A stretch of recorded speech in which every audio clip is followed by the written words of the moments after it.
Et bonjour à tous et bienvenue dans cette nouvelle vidéo sur Conan, le fils du futur.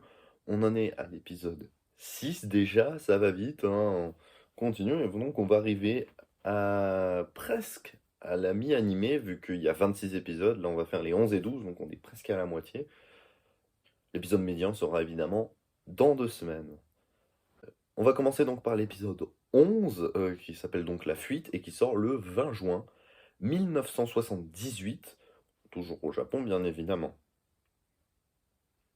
On commence par un plan donc assez simple où finalement on a notre ami Konigan qui va se faire remarquer par l'hydravion avec Monsri et son pilote et son artilleur un petit peu débile mais ça chute, faut pas le dire. Et Konigan va apprendre simplement qu'il va pas du tout être récompensé pour ses efforts car il a laissé le docteur Rao s'enfuir et donc Konigan ne va avoir aucune récompense pour ce qu'il a fait. Et Monsri repart quasiment aussitôt. On est donc juste après le moment où le docteur Rao, Conan et Lana se sont enfuis sur une barque et donc se retrouvent dans le désert à rechercher une épave de bateau au milieu du désert, là où a laissé le docteur Rao donc une machine volante un petit peu défectueuse et un peu capricieuse que le docteur Rao, Conan et Lana vont prendre pour essayer de rejoindre une nouvelle fois Industria. Car il faut réparer cette machine, ils ont besoin d'outils à Industria, c'est pour ça qu'ils veulent y retourner. Conan et Lana sont bizarrement assez ravis d'y retourner, tout simplement pour retrouver le capitaine Dice, qui pense toujours être là-bas, Jimsy et les autres membres d'équipage du Barracuda, bien évidemment. Après être partis donc du bateau échoué à bord de la machine volante, Conan, le docteur Rao et Lana vont tomber sur le capitaine Dice. Conan et Lana pensaient qu'il était toujours en prison, mais non, il se retrouve au milieu du désert, c'est le supplice qu'on avait indiqué lui faire subir après sa trahison envers Industria. Et donc, il se retrouve sans eau, en train de mourir de chaud, hein, ou de soif, euh, au milieu du désert. Le docteur Rao refuse de s'allier à lui, ce qui peut sembler normal vu que le capitaine Dice a enlevé Lana. Et puis Lana et Conan décident de simplement le détacher. Et ça, c'est une très bonne chose. Conan et Lana, ils sont super sympas, ça, on le savait. Après quelques instants, finalement, l'hydravion finit par les retrouver et commence à leur tirer dessus. Conan les tourne une nouvelle fois en ridicule en montant sur l'avion et en forçant le tireur, qui est vraiment très débile, de tirer sur son propre avion, l'hydravion finit par simplement s'écraser un petit peu plus loin. euh, Ce qui est un peu stupide, mais en même temps très très marrant. C'est ça qui est chouette. C'est que c'est un animé qui quand même reste très drôle. Même si l'animé va de plus en plus, et notamment à l'épisode 11 et 12 surtout, dans des endroits un peu plus glauques et un peu plus tristes, ça reste quand même un animé qui reste dans la joie de vivre, etc. Ça reste assez sympathique. Parce qu'on a un Conan et une Lana qui rigolent tout le temps, et c'est très marrant, avec les gosses, tout ça, voilà, super sympa, et avec leur ami Jimsy qui vont retrouver un petit peu plus tard dans l'épisode. Ou plutôt à l'épisode suivant. Et justement, pour parler de choses un peu sérieuses, juste après la pause habituelle qu'on a au milieu des épisodes, dans la deuxième partie de l'épisode, au tout début, le docteur Rao annonce du coup à Monsri que Industria risque simplement de se faire engloutir par la crevasse qui vient de se former à cause du tremblement de terre de l'épisode précédent. Bon, c'est la merde, donc. Monsri est donc attaché aux mains, lié aux mains, parce qu'ils ont été capturés après le crash de l'hydravion.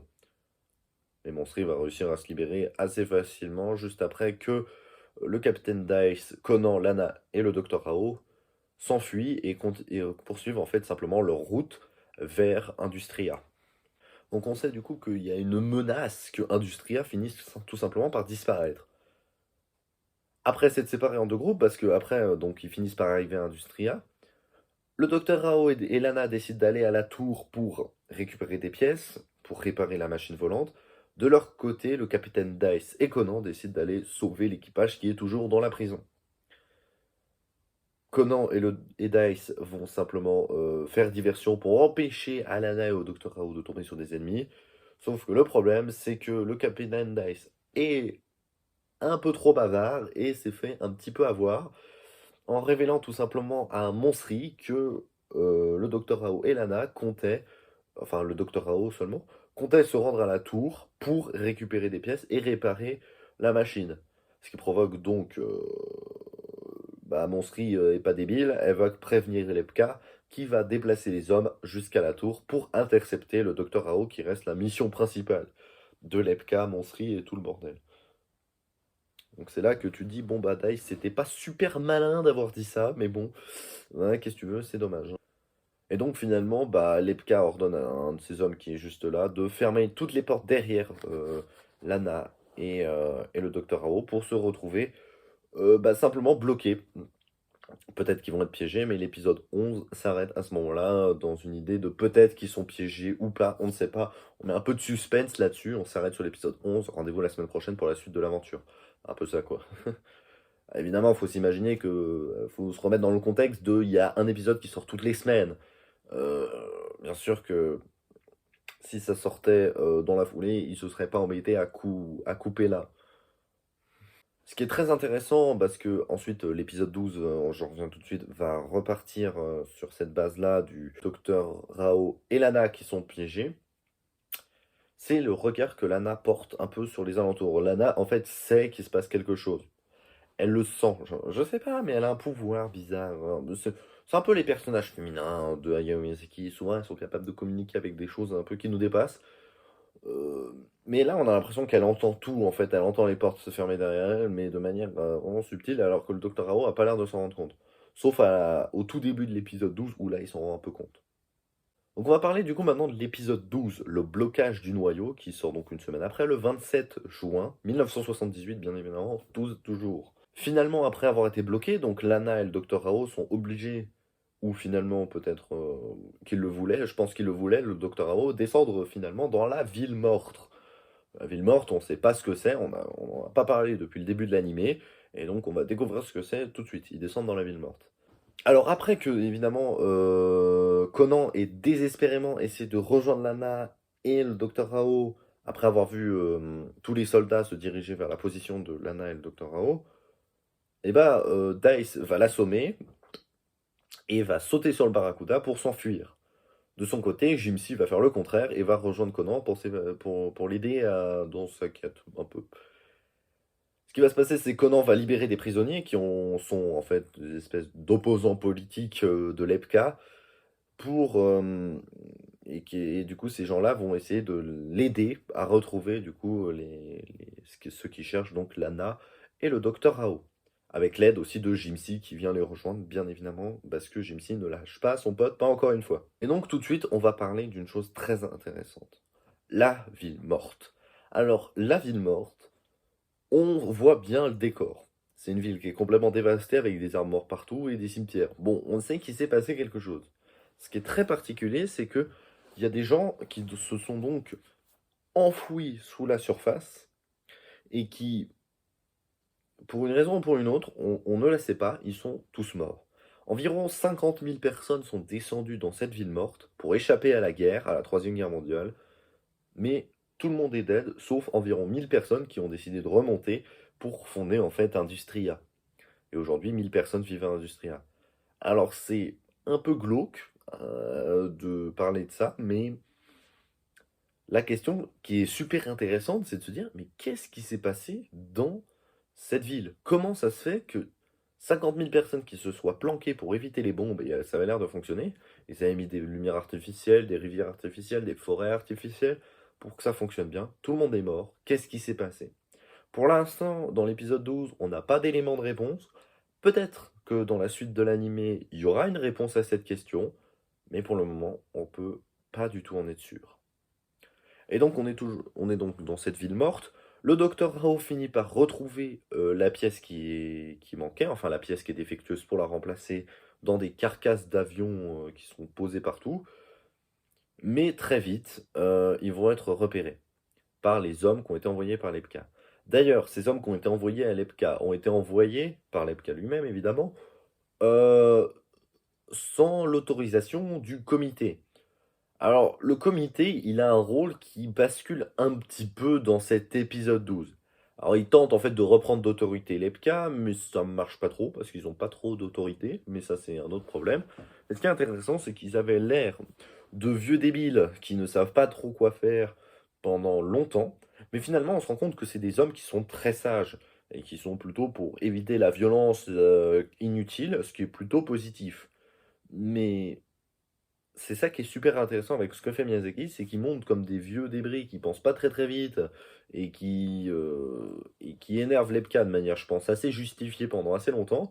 Mais là, il y a un virage qui est choisi par Miyazaki pour montrer le comité comme des personnes qui sont vraiment très sages, mais qui n'arrivent pas à contenir en fait Lepka, simplement qui fait un petit peu ce qu'il veut là.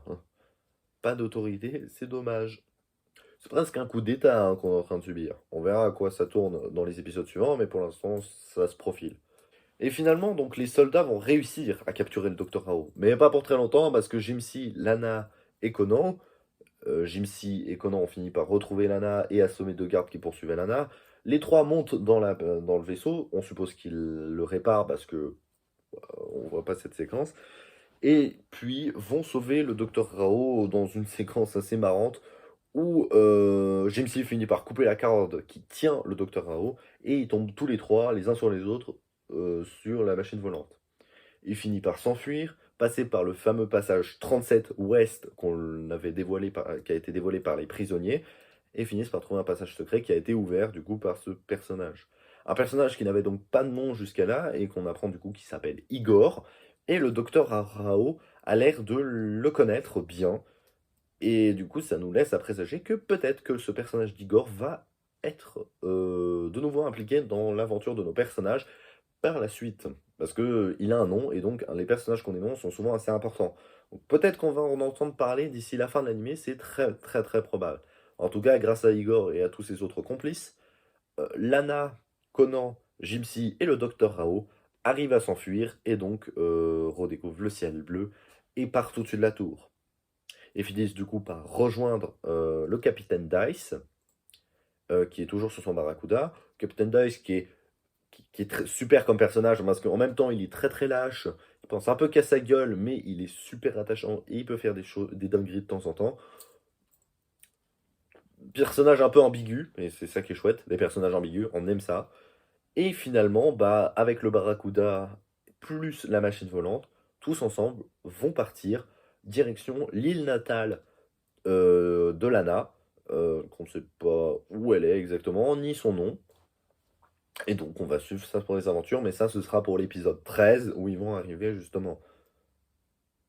Évidemment, bah, les enjeux sont assez clairs. Monsri est toujours au milieu du désert. Lepka s'est fait encore une fois baiser, pour pas changer. Et, euh, et puis bah, je pense qu'ils vont les poursuivre, mais après on va voir ce qui va se passer. Alors je dis je pense, mais en vrai je sais, hein, mais chut, je dis rien. No spoil, c'est pas bien de spoil. Donc voilà, les épisodes 11 et 12 sont donc assez marquants. Alors l'épisode 11 est intéressant du coup pour un seul point, c'est du coup pour ces failles qui menacent l'industrie de la destruction. Et l'épisode 12 est peut-être encore plus puissant, parce que non seulement on a l'introduction du personnage d'Igor, puis on a également un peu un début de coup d'état que Lepka mène, qu'on sentait un peu venir hein, quand même, et puis la découverte de la ville morte. Il se passe beaucoup de choses dans cet épisode 12, il est assez important. Et dernier élément aussi que j'allais presque oublier et qui est super important, c'est évidemment ce personnage que Conan va croiser par hasard dans les couloirs en recherchant du coup le docteur Rao et Lana. Et puis en repartant avec Jimsy, le docteur Rao et Lana, voilà, etc. Ils repartent tous ensemble, ils le recroisent, qui a la tête de son grand-père. Alors là, ça laisse place à l'interprétation. Parce que là, il n'y a aucune bonne réponse. On n'a pas de révélation si c'est juste une illusion et que Conan a un peu rêvé, ce qui est possible, mais on n'a aucun élément qui le prouve. Et puis en plus, est-ce que ça peut être lui? Il est mort, ça paraît peu probable que ce soit lui. Est-ce que c'est un frère jumeau? Qui sait? C'est possible. Faites vos paris. Moi, je dis il y a trois possibilités. soit c'est une vision de Conan, soit c'est un frère jumeau, ces 2-là sont les plus probables, ou soit il est pas mort et il s'est retrouvé là, on sait pas trop comment. C'est quand même assez peu crédible, mais bon, on sait jamais. Pour moi, il y a ces 3 possibilités. Faites vos jeux parce que pour l'instant, on n'a évidemment aucun élément et aucun moyen de répondre à cette question. Et j'avais envie de terminer là-dessus parce que c'est vraiment un élément qui m'a beaucoup perturbé dans cet épisode 12. Et bon, quoi qu'il en soit, nous le saurons plus tard. L'épisode 12 est donc presque au milieu. Et donc ça commence à devenir un peu beaucoup plus intéressant là. Ah oui, là on commence là. Et donc sur ce, je vais vous dire que c'est la fin de la vidéo. Et puis surtout, élément important, la semaine prochaine, on va se retrouver une nouvelle fois pour un nouveau film d'animation. Et cette fois-ci, on va parler d'un film pré-Ghibli. Alors là, je me mouille un peu parce que évidemment, j'en ai pas 150. Mais, mais voilà, je vous en dis pas plus. Pas le réalisateur. Voilà, on laissera découvrir. Ce sera donc un film assez vieux des années 80 et qui a donc fêté ses 40 ans il y a quelques années de ça déjà. Et donc voilà, je vais vous dire à plus tout le monde. On se retrouve donc pour la semaine prochaine pour discuter de ce film. Et puis on se retrouve dans 2 semaines pour le septième épisode de Conan le Fils du Futur qui traitera des épisodes 13 et 14. On passera à la moitié de l'animé et les éléments vont continuer à se décanter, on l'espère, et vont être aussi intéressants que cet épisode 12 qui est très intriguant, on va pas se mentir, et qui pose beaucoup plus de questions qu'il n'y a de réponses dans cet épisode 12. En même temps, c'est normal, on n'est pas du tout encore à la fin de l'aventure, il y a encore des choses à dire. Et bon voilà, sur ce, je vous dis à plus tout le monde, et à la semaine prochaine.